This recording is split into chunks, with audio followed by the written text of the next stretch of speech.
think further down, who else do we have? We've got Bill Thompson there or thereabouts. He's not far away. Over the start finish line for the first time goes James Wheeler, slightly wide. Ray Barrett continues to make inroads on those cars above the road. He's trying to stick with Martin Reynolds. Now 17th and 18th spots on the opening lap of the race, but it's now time to go down the race.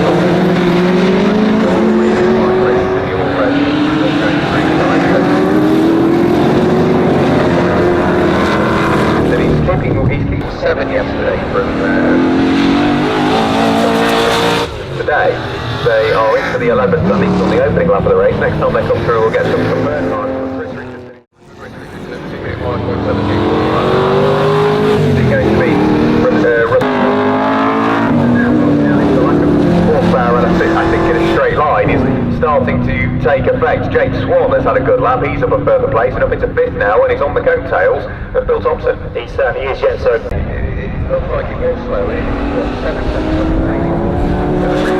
But all of a sudden, Chris Richardson 5, and it's doing so at a good rate.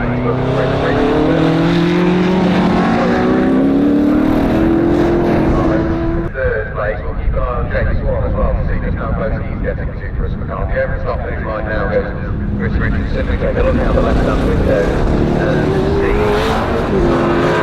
well indeed Jake Swan. Everyone a bit of an works its way now really towards the hairpin at Wilson, we'll take it to the line previous lap, so maybe not a chance to take the box again there. Sets him up nicely for race number 2 just after the lunch break this afternoon, as we have now a car, one of the MGBs unfortunately has pulled off down to the MGB Oliver Brown machine yellow flags. Straight on the road through Hamilton, so very aware that the car had an issue, so that will be covered by localised yellows. Now coming into the pit lane is the Martin. Whereabouts he was, so into the pit lane, and he's chatting with son Matty.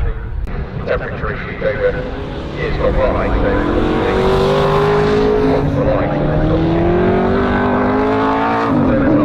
still like to play Steve by and play that.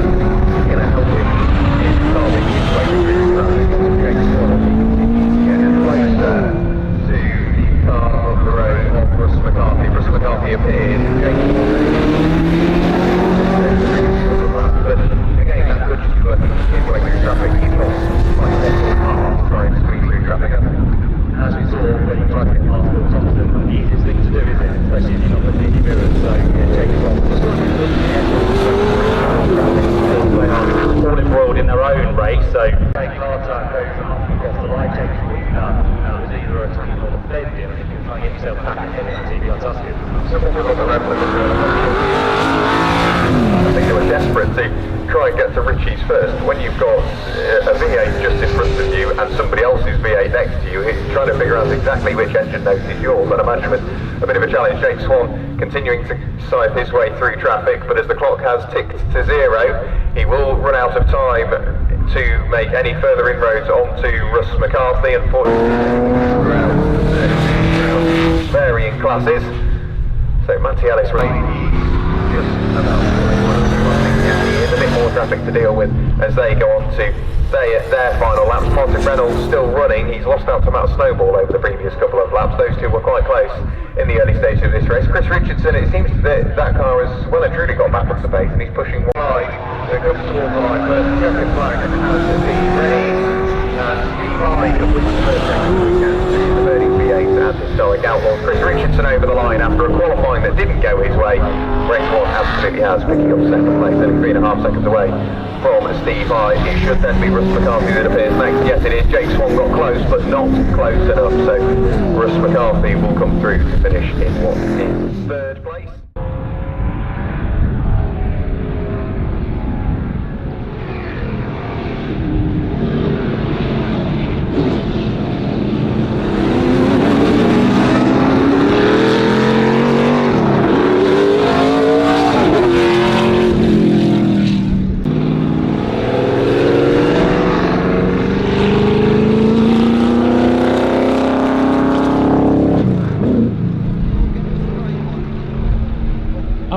he's lost it.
Looking a lot better for that number 41 truck. That seemed to be a common theme yesterday, didn't there? A lot of drivers saying that the brake fade towards the last stages of the race was taking effect and the pedal going quite long.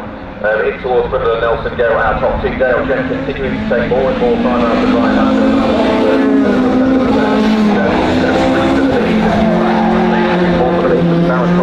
Really pushing on now and trying to close in on the rest of the top three. Number 93 and Michael Smith not that far away, more or less bridging the gap between those. We are still working towards the laps, so 4 laps to go. By the time we come to the end of this lap, there's only going to be 3 laps until the end of the race, which doesn't give them vast amounts of time to try and sort out in what order they will arrive at the line. Along the best straight and back towards Brindle Nelson, absolutely free for the lead. Dale Jones has got there. How long is it? Went in on the top 2. We were watching on to a provisional step higher on the podium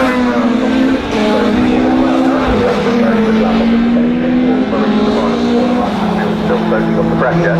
Alan Keeper will have been given a hurry up now as Dale Jensen. Consistent to the slipstream will come into play as they run towards Brindle and Nelson. Alan Keeper is slow, that allows Aaron Thompson to draw himself level in towards Brindle and Nelson. They could be side by side. Aaron Thompson has managed to get to the inside somehow. And Alan Keeper is really going to have to defend that, but no, Aaron Thompson goes through. Up into second place. Dale Jen will have seen that in his rearview mirror and he's hoping that he didn't get caught on the line. absolutely sideways. Alex needs to get slightly towards the curve and the dirt on the other side, but for Dale, the demise of Ryan Hadfield,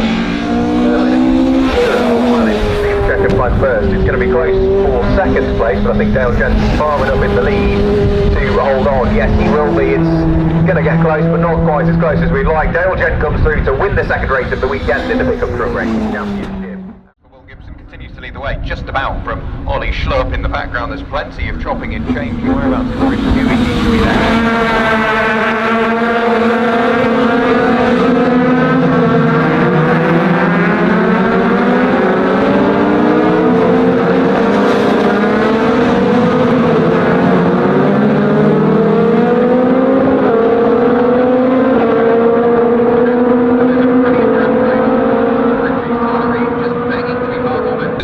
to lock up the championship in the earlier stages.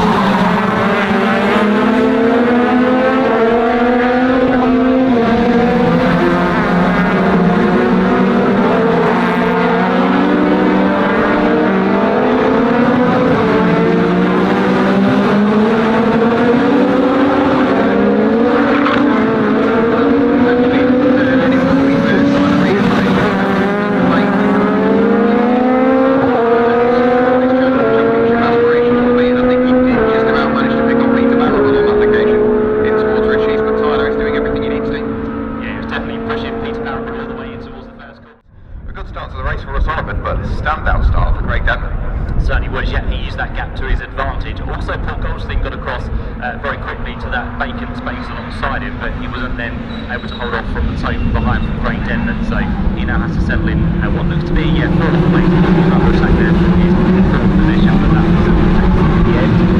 Certainly has gone through into fourth position, so that green machine is working his way through nicely, but it's going to be Russ Oliver who leads the way then down towards Oggies for the first time of asking. Second place in tow is still Craig Denman, and then pushing on hard on the outside of the front row, but now down to third place, and the black with the fluorescent orange roll hoop is going to be that of Phil Ingram, but you can be assured there's going to be a few place changes now on the run down the Beckman Straight for the first time.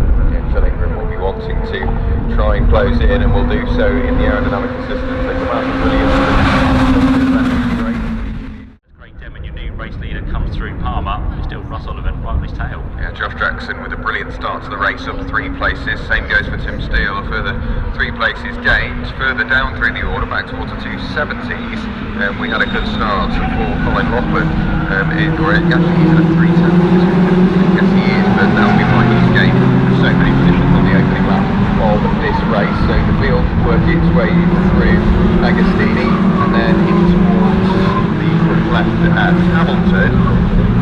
For all intents and purposes, this lap hasn't exactly gone the way of Phil Ingram, but he's crossed the line in what was third. He's now finds himself in 5th place. Paul Goldstein on the coattails of Russ Oliver's pole sitter, but Craig Denman, what a start to the race. Not only did he get a good start and work his way up into 3rd place, he's now started to turn that 3rd place in towards the race lead as he's gone through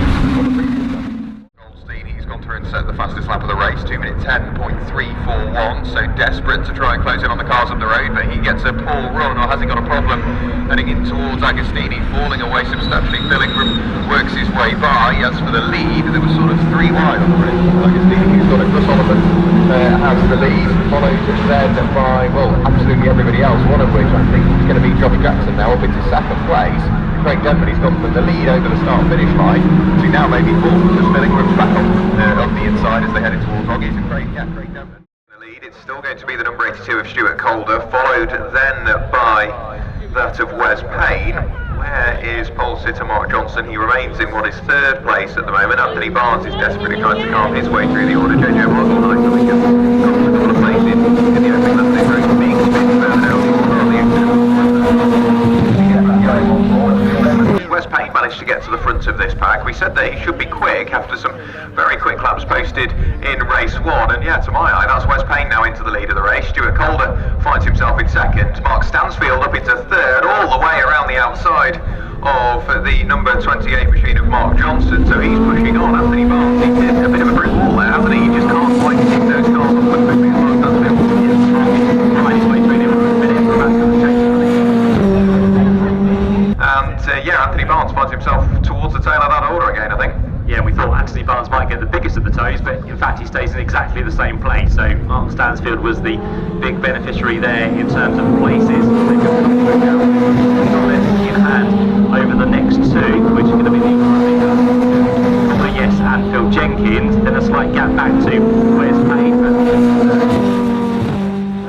That's through Brundle and Nelson once more, through the bomb hole and into Coram, and all of a sudden Mark Stansfield finds himself in second place as back to the lead goes that of Phil Jenkins.